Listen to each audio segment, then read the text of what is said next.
সবাইকে ইমানুয়েল। আজকের বাইবেলের অংশ উপদেশক তার ৩ অধ্যায় ১৬ থেকে ২২ পদ। আমি আজকের বাক্যাংশের শিরোনাম চিন্তা করছি, অন্যায়ের পৃথিবীতে আমি কিভাবে বাঁচব। প্রিয় ভাই ও বোনেরা, আমাদের চারপাশে যখন আমরা তাকাই তখন একটা প্রশ্ন বারবার উঠে আসে, এই পৃথিবীতে কি সত্যি ন্যায় আছে? শিক্ষা, প্রতিষ্ঠানে, সমাজে, মণ্ডলীতে, এমনকি নিজের জীবনেও আমরা দেখি ভালো মানুষ অনেক সময় কষ্ট পায় আর অন্যায়কারী অনেক সময় সফল হয়ে যায়। উপদেশক তার ৩ অধ্যায় ১৬ পদে সেই একই বাস্তবতা দেখা যায়। অন্যায়ের জায়গায় অন্যায়, সত্যের জায়গায় মিথ্যা। তখন মনে প্রশ্ন আসে, ঈশ্বর কি দেখছেন? ন্যায় বিচার কি হবে?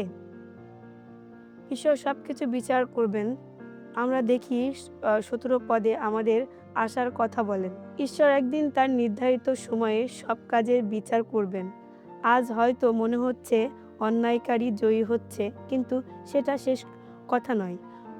হয়তো মানুষ ভুলে যেতে পারে, মানুষ এড়িয়ে যেতে পারে, কিন্তু ঈশ্বর কখনো কিছু ভুলে যান না।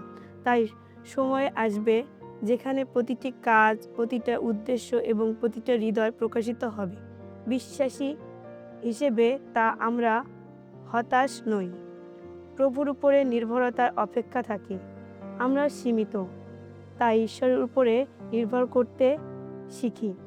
এখানে ১৮ থেকে ২০ পদে আমরা খুবই গুরুত্বপূর্ণ একটি সত্য শেখায়। মানুষ সীমিত। আমাদের নিজেদের শক্তিশালী মনে করি, কিন্তু শেষ পর্যন্ত সবাই মাটিতে একই জায়গায় যাই। এটা ভয় পাওয়ার কথা নয়, এটা নম্র হওয়ার শিক্ষা। আমরা অনেক কিছুই নিয়ন্ত্রণ করতে পারি, কিন্তু সব কিছু নিয়ন্ত্রক ঈশ্বর। ঈশ্বর সব কিছু জানেন, কিন্তু সব প্রশ্নের উত্তর আমাদের জানা নেই। তাই আমাদের কাজ হলো ঈশ্বরের উপর নির্ভর করা। যেখানে আমাদের শক্তি শেষ, সেখানে ঈশ্বর শুরু করেন। আমাদের জীবনে ঈশ্বরের উপহার আমরা দেখি ২২ পদে বলে, এটা মানুষের জন্য ভালো যে নিজের কাজের মধ্যে আনন্দ খুঁজে পাওয়া। আমরা অনেক সময় ভবিষ্যতের চিন্তায় হারিয়ে যাই, কি হবে, কেমন হবে, কোথায় যাব। কিন্তু ঈশ্বর বলেন, আজকের জীবনটা আমার দান। পড়াশোনা, পরিবার, সম্পর্ক, কাজ, সব কিছুর মধ্যে ঈশ্বর আমাদের জন্য আনন্দ রেখেছেন। আনন্দ মানে সমস্যা না, টাকা নয়।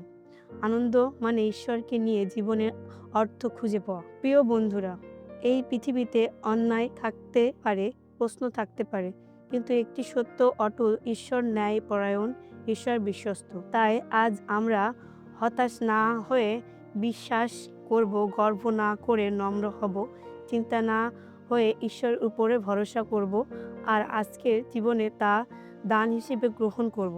প্রার্থনা। প্রভু, আমার অনেক সময় অন্যায় দেখি, ক্লান্ত হয়ে যাই, কিন্তু আজ আমাদের সাহায্য করুন আপনাকে বিশ্বাস করতে। আমাদের হৃদয়ে শান্তি দিন, নম্র দিন এবং আপনার উপরে সম্পূর্ণ ভরসা করতে শেখান। আমিন।